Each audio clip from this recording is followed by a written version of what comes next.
আমাদের প্রবাসী ভাই বোনেরা এবং বিশেষ করে শ্রমজীবী যে ভাই বোনেরা বাইরে রয়েছেন, বাংলাদেশের অনেক ক্ষেত্রে অনেক সময় আপনাদেরকে বলা হয় রেমিটেন্স যোদ্ধা, বা আপনারা আমাদের দেশের সম্মান রক্ষা করছেন বা অনেক ক্ষেত্রেই সমৃদ্ধ করছেন, কিন্তু আসলে আপনাদেরকে মর্যাদা খুব একটা আমরা দেই না।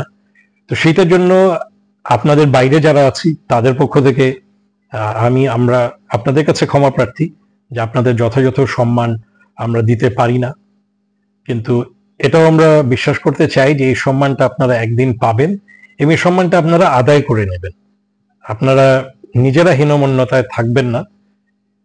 এবং এই দাবির জায়গাগুলো বিভিন্ন ভাবেই আপনারা হতে পারে। আপনারা এখন বিশেষ করে প্রবাসী যখন আছেন, আপনারা অনেক সামাজিক যোগাযোগ মাধ্যমে সরব রয়েছেন, আপনাদের অনেক রকম নিজেদের মধ্যে সংযুক্তি রয়েছে।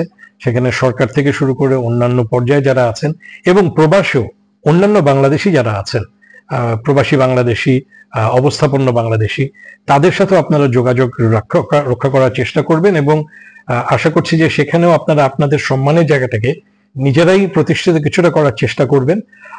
যেহেতু আমরা অনেক সময় ব্যর্থ হই আপনাদের সম্মানটা দিতে, কাজে সেখানে আপনারা নিজেদের সম্মানটা নিজেরা আদায় করার চেষ্টা করবেন এবং আমরা আশা করি যে ভবিষ্যতে আপনাদের আরো সুদিন আসবে এবং আপনারা আরো ভালোভাবে কাজ করবেন।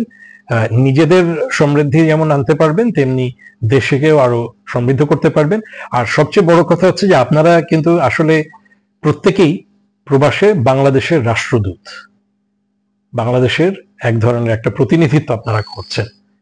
কাজে আপনারা বাংলাদেশের সম্মানকে সেখানে আরো প্রাণবন্ত রাখবেন এবং সেটাকে উজ্জ্বল রাখছেন, ভবিষ্যতেও আরো রাখবেন, এই প্রত্যাশা করি।